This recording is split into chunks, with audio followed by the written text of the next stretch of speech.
Well, today I'm beginning a new talk series. My talk series is titled Our Hidden Power. It's based on the work of Frederick Bales, and he is a contemporary of Ernest Holmes. So we're going to be looking at science of mind through the viewpoint of Bales, through the interpretation and viewpoint of me. So there's all sorts of things. So you're going to get a lot of great wisdom about this hidden power. And today, part one, we're going to be talking about the cure to everything. The cure to anything. And it all resides in our hidden power. And so I want you to come to the understanding that nothing happens by chance. For every effect, there is a precise mental cause, whether you are consciously aware of it or unconsciously unaware of it. Thought always precedes form. There could not be a chair without a thought of a chair. There could not be a sunrise without a thought of a sunrise. There are individual thoughts where there are individual effects. There are collective thoughts, groups of people thoughts that create group effects. There are planetary thoughts that produce planetary effects. Cause always precedes form. That's why Ernest Holmes talked about change your thinking, change your life. Nothing happens by chance. In following up, we believe that there is an infinite, not an infinite being. We don't anthropomorphize God like most religions and religious science. We say there is one creative power in the universe. It is everywhere present and it is within everything. It has always been, it always will be. It's all powerful because there's only one power. If there's only one power and it's everywhere present, then that power is right where you are and right where I am. And the power we use to create our experience is that very power, the one power. There's not a separate Lee power, a separate Bill power, a separate Mary power. No, there's one power. And we get to use it consciously, or we can use it unconsciously. You see, we call the use of this power, this creative power, we call it the law of cause and effect. And any law is our master until we understand it. Once we understand it, we now become the master of it. Simple example of that is electricity. Electricity has always been there. Electricity can kill you or it can bring you light. It can kill you or it can cause you to have a refrigerator to refrigerate food. It can kill you. Again, I keep coming back to kill you because it can kill you. Or it can play beautiful music. It's a matter of, do you understand the power? Do you understand how to use it? And when you understand how to use it and you successfully use it, you become its master. You see, to master the law, we must prove that it works for us. Until we prove it, it's just a theory. So many people enter into the study of religious science and we talk about the law of cause and effect, and they get it theoretically. They get the idea. They understand the principle, but they've not taken the time to apply it, to test it, to prove it.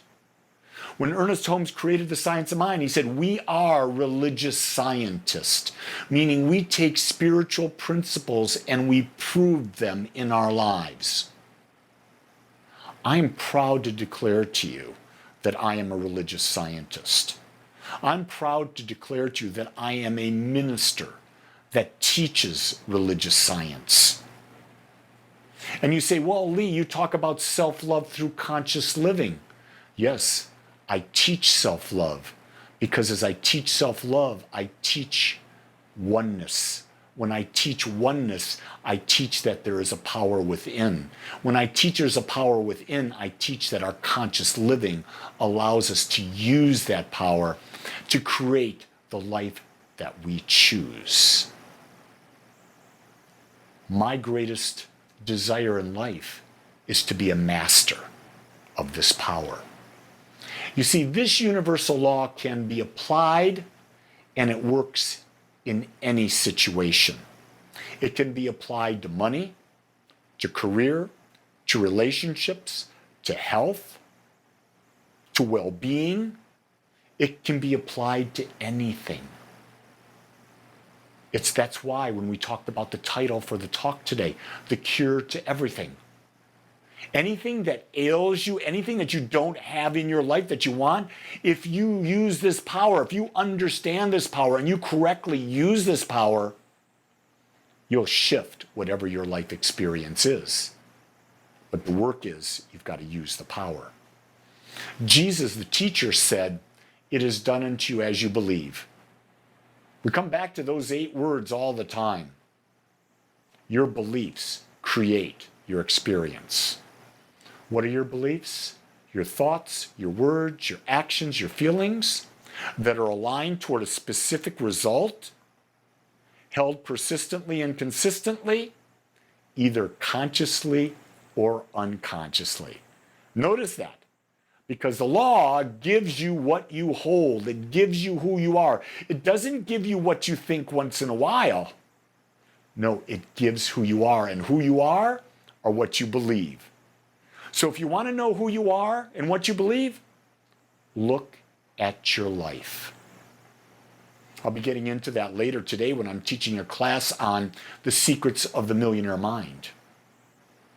If you're not a millionaire, it's because you don't believe that you can be a millionaire. Because if you believed it, you would be that. And so we're going to be discussing in the class our limited thinking and how do we change that.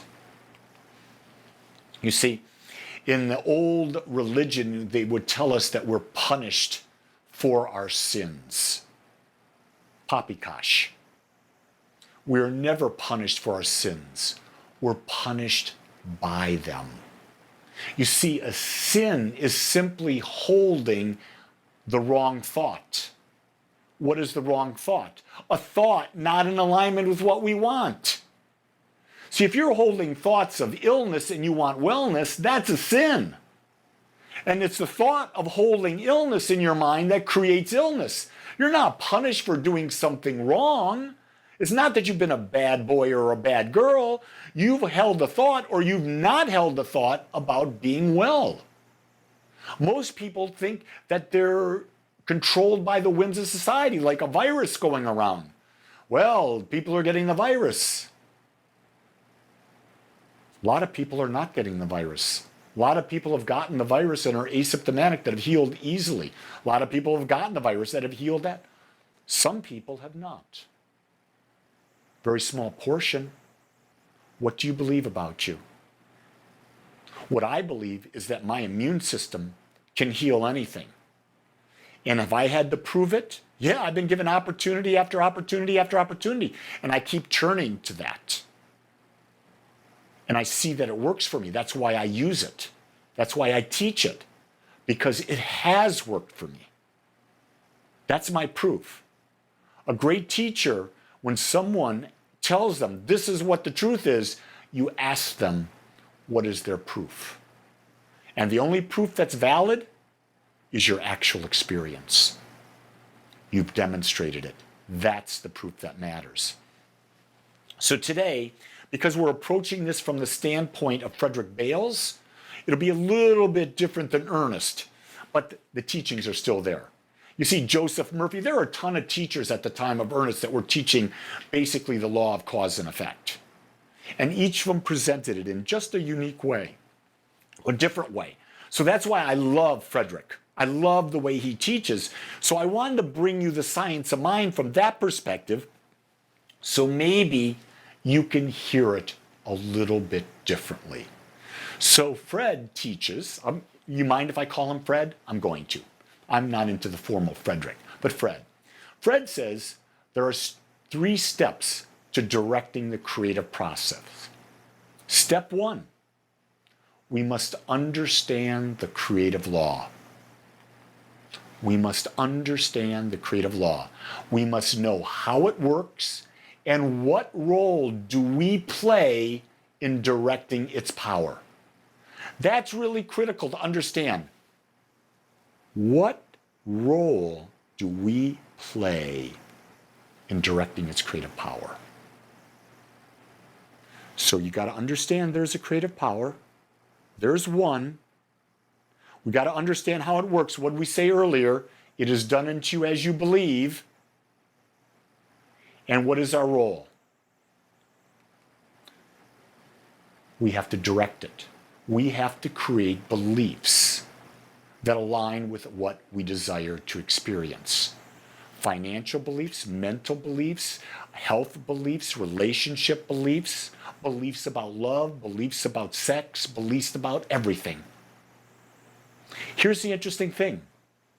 This creative power, this creative law doesn't care if you are white, black, male, female, trans. It doesn't care what your sexuality is. It doesn't care where you live. It doesn't care what your past is. This creative power will respond to the nature of your beliefs, period. There are no parentheses saying only if this, only if that. No, it is done unto us as we believe. That's step 1. Step 2, we must provide this law with correct and clear thoughts to work with. In other words, we must give it a clear and precise image of the desired outcome. Now, realize I said a desired outcome. I didn't say give it the directions on how to do it. You don't give an infinite creative power the hows. It can figure out so many different ways that you've not ever thought about. Your job is not to do the how. Your job is to do what, and to be very, very, very clear on what it is you want. You see, this law turns our belief into form or life experiences. And I said form because that's what people tend to think they want. No, people don't want really form. They want the experience that they've associated with the form, that they've attached, the meaning they've attached to driving a convertible. What's the meaning of driving a convertible? The wind blowing against and blowing your hair back. The sunshine hitting your skin. The feeling of freedom. That's what a convertible means. I had a convertible for 16 years because I loved that freedom, that feeling. Once I had the convertible, it didn't matter what kind of car it was. It really didn't. It was the feeling that I got from it.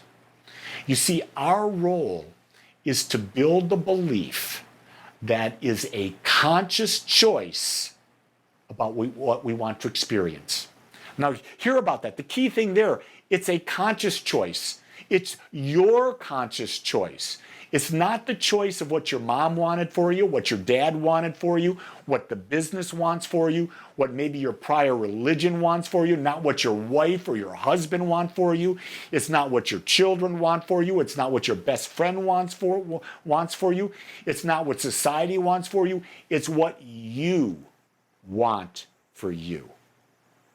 Remember, you are a unique expression of the one. Therefore, what you want will be unique to you. So stop worrying about what anyone else wants for you. Give it up. It's not relative. It becomes actually a prison that holds you back from demonstrating. Step number 3. See, we understand the power and how it works. Step 2, we create a clear image of it. And step 3 is we must release our belief that we've created to the law and know that it is done. Now, it's not just wishing here. Remember, we talked about your thoughts, words, actions, and feelings aligned toward a specific result, held persistently and consistently and consciously, which in turn becomes a new unconscious belief for us. So don't think there's not action. Don't think there's not work involved. Holding a thought, speaking that thought only. You can't go in and say, oh, I'm going to have the most wonderful relationship. It's going to be so easy. And then talk to your friends and say, you know, my relationships in the past, they've been so hard. You've destroyed what you're creating. Remember, it's persistent and consistent. When you are not persistent and consistent and you say the opposite, you dig up the seed you've planted in the garden of life. And the seed can't possibly grow. So you got to plant it again and then be persistent and consistent. If you dig it up again, it comes up. Most people are planting and digging up, planting and digging up, planting and digging up, planting and digging up. You ever see that in your own life? Don't answer, you probably have. You see, once the belief is released, we've released it, knowing the law is working, we must go about our affairs, our life, knowing that our demonstration is in the power of the law, and therefore it is done. So when we do prayer at Agape, when we do spiritual mind treatment, we declare God is all there is. We declare I am one with it. We're actually understanding the creative power. Then we're going into the realization, I am healthy. We're making a declaration now, I am healthy.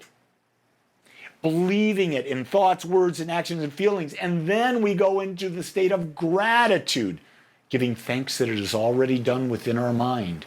Because if it's done in mind, remember, thought comes before form. If it's done in our mind and we're grateful for it, the form is simply a natural outpicturing. And then we release any and all concern because we know that the power of the law has taken it and it is now being brought forth into time and space, into this life. So this power can cure anything. The key is for you to start to understand it, start to use it by creating your own mental image, your own mental belief in a particular area of life, prove it for yourself, and then start addressing everything that you can imagine in your life. We'll continue this series for the next probably 8 weeks. But the power, it's within you. It's always been within you. Your job is not to go find a guru that can make your life easy. Your job is to discover the guru that is you.